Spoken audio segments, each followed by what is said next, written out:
Good morning. Ngasigi card ki message hai pentang yang minerasi ko August ki tang taruk Sunday numit ko ado Sunday numit se akoina use to boya ba color se pink or maroon ani si manung da dum use to boya aduga ani mak adum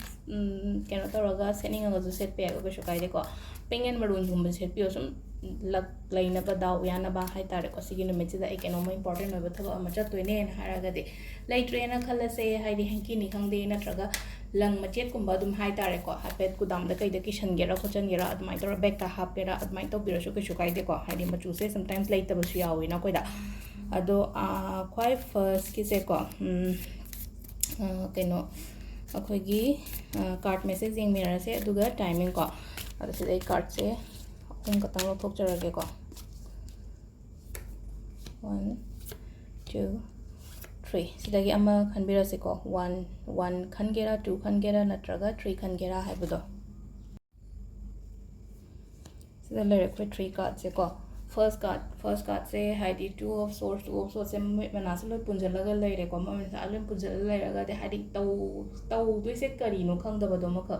clarity leitaba hai tare ko aina tawdoriba thabak oigera inghang oigera ama heta ko aina khalliba poto hai tare ko aduda clarity leitaba gumba dumaina oina ko clarity leitraga di haidi sida hai tare ko decision making gumba da yamna important kaino tawina ko haidi lawba ngamdaba do maka haidi ai kaino ma tawninge haraga su hek tawba ngamdaba khotaba aduda sida clarity porakpa ma darkar oi ko clarity porakke haraga di koina kai tawba yai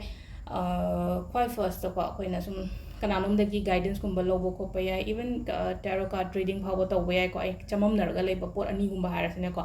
reading session gumba to way natraga na haidi khoina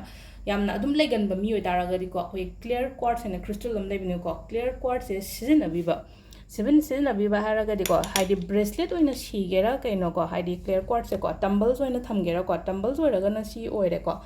aduga akoi gi bracelet oiraga na apetang ainga da library yenge ko o sida yawi se ko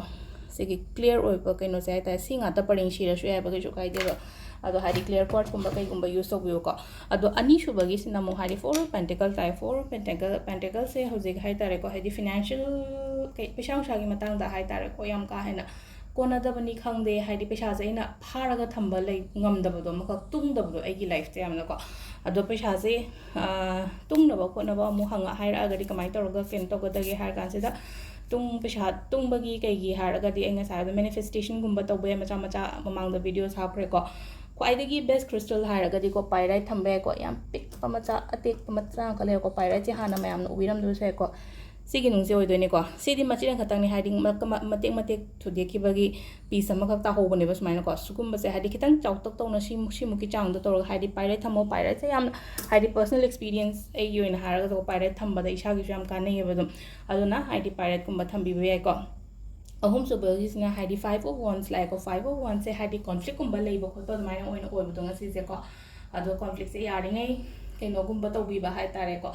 avoid to bi ba ko pi ba admai na male ko environment se hai ta energy lei ba gi surrounding se yamna toxic oiba khotba admai na oina oi ko haidi nungai ta bodo hai tare ko ta jing na har kanda ado se da leire koi card message na adu ga timing afaba se ki pung 3 ka minute kunum doi dagi na Tramathoi minute kun phawm lere ko adagi 12 minute yankai ma pandagi na ani ga minute kuntra nipan paw lere adagi amu manga ga minute yankai taruk tagi na nungdangi pung mapan ga minute yankai ma pan phawm lere di ahin nungyagi na 12 ga minute nipu mathoi dagi na pung ani ga minute ani phawm lere adagi nongalam dagi na ahum ga minute kumari dagi na pung mari ga minute nipu manga phawm lere ko sisena koi gi timing of phaba ko ngasi gi oina dus da lere ngasi gi video se ma'am thank you